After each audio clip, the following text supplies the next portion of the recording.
Hey guys, before we begin today, there was a weird incident with Mark Normand. I did a bonus episode of that. That should be the episode before this one in the feed, and talked about that late yesterday afternoon. Nothing about Mark Normand in this episode. If something has developed, I will drop an episode later today. Here we go. Calaroga Shark Media. Hello, I'm Johnny Mac with your daily comedy news. Thank you for listening. The numbers have been really strong lately. I don't know if I should thank you or Kevin Hart or maybe Jon Stewart, but thank you, everyone. Let me start with this because I'll come back to the Jackie Novak thing, and I'll talk about her later in the first half here. But I was just thinking about where comedy is right now, and then as I put the show together, I saw this quote from Kinane, and I was like, yeah, Kinane spoke to Rock City Magazine and said, I'm a little burnt out on people thinking that comedians are philosophers. You give anybody free time and enough money not to worry about stuff during that free time, they're a philosopher. It's not some higher level of societal analysis. I'm like, yeah. Kinane said, the only way to continue to be relevant is to stay curious about the world as it's growing. Otherwise, you could say everything's BS and be that cynical guy pointing out, oh, everything's wrong and you're right. Oops. That's me, isn't it? I'd rather maintain an audience of people going like, oh, this guy's still figuring it out. Hey, let's go watch Kyle figure it out tonight. Sometimes he's wrong, sometimes he's right. And he loves doing stand-up. He said the fact that it's turned into income is wild. So now I guess I'm a little married to it because I haven't developed any other skills. The world seems very happy about Jon Stewart coming back. John Oliver said, Jordan's back, meaning Michael Jordan. Oliver was on the Today Show and said, I mean, that's a surprise. There's a show that needs a host. He's certainly a very, very good one. So yeah, it'll be exciting to see what he does. Oliver has a good opinion, though. He said, I do think after 2025, they should appoint a permanent host. I would have hired Roy Wood or Amber Ruffin is very good, but it's going to be very exciting to see John again in an election year. Trevor Noah tweeted, yes, he's back. Several S's there. Looks like 8 S's. I have to squint, and it's not that important. A lot of S's. Jordan Klepper tweeted, the dude's been juicing. And on Instagram, he wrote, welcome home, JS. Doug Herzog, who used to oversee Comedy Central, is pretty sure that the ratings will go up with Jon Stewart, along with advertiser interest. I guarantee that second part is true. He says, plus having someone who's a mini Lorne Michaels back and involved with the show and its talent roster, that's a major coup. He says, it's a baller move and everybody wins. Johnny Mac said this in like October or November. You can go back. I definitely said this was the move. Whenever the Apple thing ended, I said they should go back to Jon Stewart. Now, in my version, I had him doing 3 days a week and the guest host doing the 4th day. So I wasn't off by too much. I'm still surprised they're not airing this on CBS proper. If you go back to when NBC had Jay Leno on at 10 p.m. when they gave Conan the Tonight Show, I think NBC had that right. They just panicked. I think that would have been a good move and would have lasted a long time, but they freaked out about it. I think Jon Stewart on CBS at like 10 p.m. once a week would do really well. But what do I know? Herzog said, look, the world's changed a lot since John left that seat. There was Trump and Me Too and George Floyd and COVID. It's been a tumultuous several years. Plus, Comedy Central has changed. The TV business has changed and the world has changed. But even with all that, there's nobody better than Jon Stewart to try and figure it all out. And he's still got a lot to say. In The Atlantic, Debbie Gordon was less enthusiastic and wrote, what a bummer.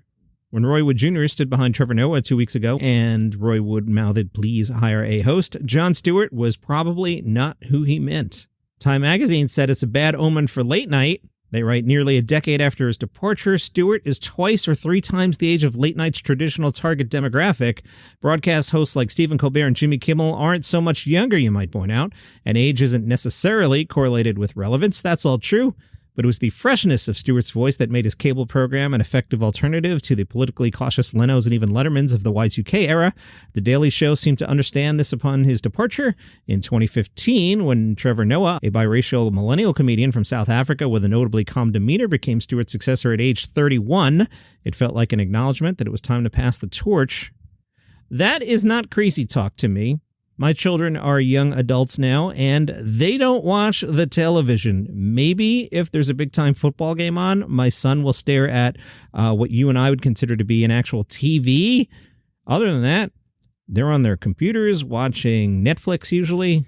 So if you think they're going to sit down in front of a television at 11 p.m. and watch The Daily Show, that's just not going to happen. I could host The Daily Show, and they wouldn't watch it. Neither would my wife. She'd be like, how is that TV thing going? Feel encouraged to join us in the Facebook group, Daily Comedy News Podcast Group. Heather did just that and has already posted a few things. Hi, Heather. Thank you for listening. She reminded me that Jacqueline Novak was on Mark Maron. My hesitation there is in my notes. I just wrote Novak on Maron, and I almost wrote it as BJ Novak, Ryan from The Office. No. Jacqueline Novak was on Mark Maron. It's interesting if you listen to it. Maron comes on and he explains like, hey, I'm really paraphrasing here in case you can't tell. Hey, yeah, we did this in 2 parts. I did the first part of the interview and then I realized I didn't ask her about the special, so I had her back. To me, as somebody who's been doing this kind of thing for 30 years, it sounds like somebody's publicist yelled at Mark Maron's producer probably and was like, hey, he never even asked her about the special. It's a pretty decent listen. Maron deep dives on comedy. I did see a good comment on Reddit. Let me see if I can find it. No, I can't find it. The person was basically saying how when Maron has on younger comics, he tends to get very professorial and the younger comics don't react well to it. And I've noticed that increasingly so. Mark also winds up talking about depression a lot, which I can understand. And a lot of comedians kind of don't react to that either. So if you listen with my notes in your head, as you listen to Mark Maron with Jacqueline Novak, you'll kind of hear that. I was thinking more about her special, and this gets back to what I was talking about at the beginning with Kyle Kinane. What I like about Get on Your Knees is she's trying. There's an attempt there to do something. That I didn't find it particularly compelling or funny, that's on me, but she's trying. I like when somebody tries to do something, and I will back that all day, every day. If I compare that with Kevin James coming out and doing that stupid dance for 2 minutes, I don't feel like he's trying. It's like if I go hardcore on this opinion, Kevin James, 2 thumbs down, Jackie Novak, didn't enjoy it, but I got your back on this one. Does that make sense? So I had that in my notes to share my thoughts there with you about this. And then the AV Club had an interview with Jackie Novak, and she wrote, and I really like this, I really had to tell myself, focus on one thing. And it was going to be a long haul because I basically decided I have to take a big swing and put everything I have to give into this and forget about trying to get the industry interested. And if nothing falls into place, then at least you stand by the work and know you created something. Yeah, that. She's trying. She's going for the great. If you go for the great and you miss, that's cool. If you do the Kevin James, hey, let me get up and do a dopey dance, not shooting for great there. Jacqueline says, but because I decided I'm going to work this one stand-up piece until it works, until people respond to it, I just decided there'd be no abandoning the project.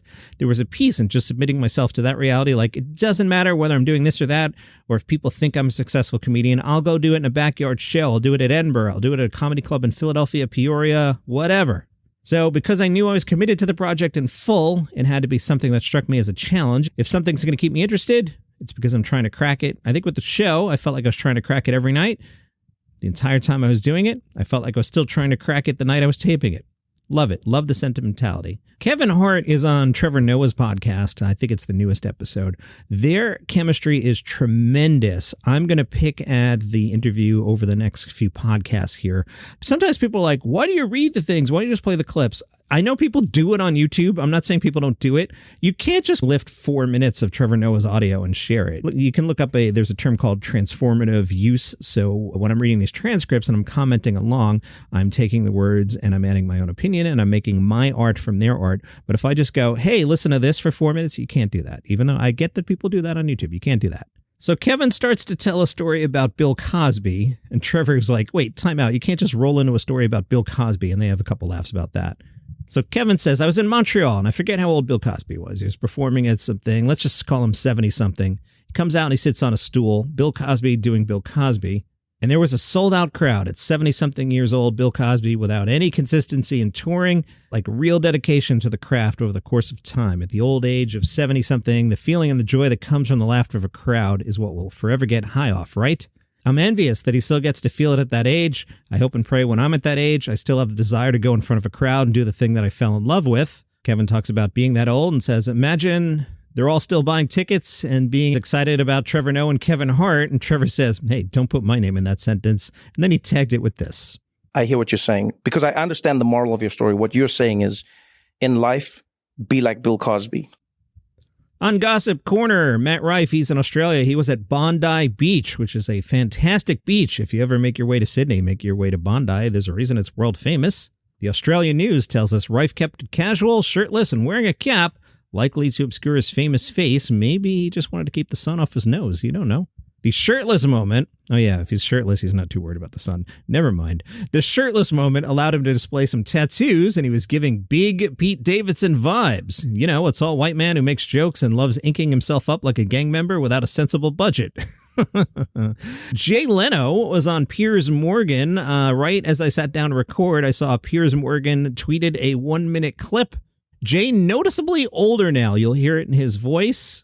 And he had some thoughts about former President Trump. And before I play it, in case you're like, John, you just said you can't just grab a whole bunch of audio.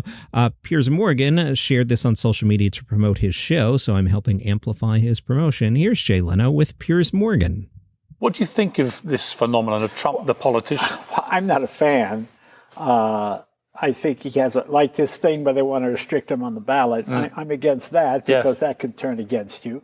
You could use it for the... It's anti-democratic. Right, it's anti-democratic. I mean, if the people want that person as president, that's fine. I mean, I'm not a fan. It has nothing to do with politics. I just don't think morally... I think we could do a little bit better. All these indictments, whatever it might be. You know, I just stopped doing politics and my act altogether because, you know, when I did the Tonight Show, the idea was you made fun of both sides equally, and you get those, Miss Leno, you and your Republican friends, well, Miss Leno, you and your Democratic buddies, you know, and they'd both be angry. And I go, oh, that's good. You know, they both think you're supporting the other guy. Now you've got to take a side, and people are angry if you don't. And I find what I would start to tell a political joke. Well, they want to know the punchline before, is this pro or against it? You know, so I just stopped doing it. Really? Because I just want people to come and laugh and have a good time.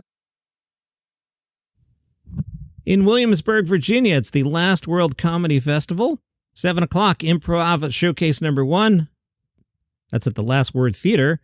And at the Culture Cafe, it's Improv Showcase number 2. You can't make both. You'll have to decide.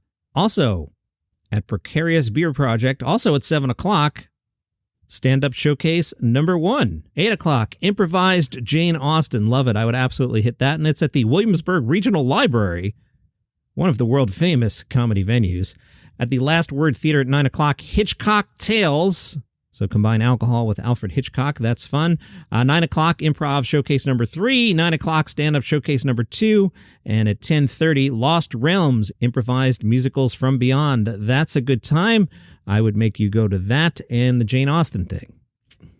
Meanwhile, at Sketchfest in San Francisco, it is a robust night. I won't read everything. Let's see what catches my eye. Chris Garcia is part of the setup at 7 o'clock. I thought Chris was going to have a great career. I saw him at Montreal. He was a new face. I think it was 2015. He has not had the career that I thought he was going to have, but he's really good. 7:15, the funny titled Resistance is Fertile. 8 women performing on that one. 9 o'clock, John Glazer's Soothing Meditations for the Solitary Dog. 9:30, the Upright Citizens Brigade's Ass Cat is sold out.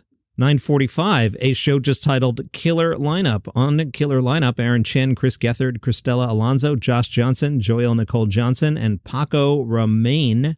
Killer Lineup might be a little strong. I'm going to call that pretty okay lineup. So let's see. If we were in San Francisco, what could we do? Let's go see that 7 o'clock show with Chris Garcia on it, because there's 1, 2, 3, 4, 5, 6, 7, 8, 9 comics on that show. I always like doing that. Then we'll get some drinks in between. And for our late show, we should go see Ass Cat. If you're in Chicago, Ali Sadiq is playing at the Chicago Theater at 7 o'clock. The Sun-Times profiled him, and they wrote, as one of the premier storytelling comedians on the planet, Ali Sadiq knows how to captivate audiences. That's a skill he learned while being captive himself for 6 years, doing time for his past as a drug dealer on the streets of Houston. During that prison stint, he discovered his talent to entertain and enlighten others, regaling fellow inmates amidst his shifts in various prison jobs. 25 years after his release, he's had 9 stand-up albums, drawn millions of viewers for his comedy specials, and toured the world. Tonight, the 3,600-seat Chicago Theater. He says, my audience is a melting pot of all types of people. When I dress something, it's an overall blanket statement about humanity and how we are all stitched together in a commonality. I want to give everybody an opportunity to understand that I'm part of all these worlds because I'm on this earth and more well-traveled than the average convicted felon. He was busted at age 19. As he did his rounds as a janitor or delivering meal trays, he drew laughs telling stories about what was going on in the other wings of the prison and acting out episodes of the Martin Lawrence sitcom Martin, playing all the characters. When he started working in the prison laundry room, he says his comedic voice really started to shine.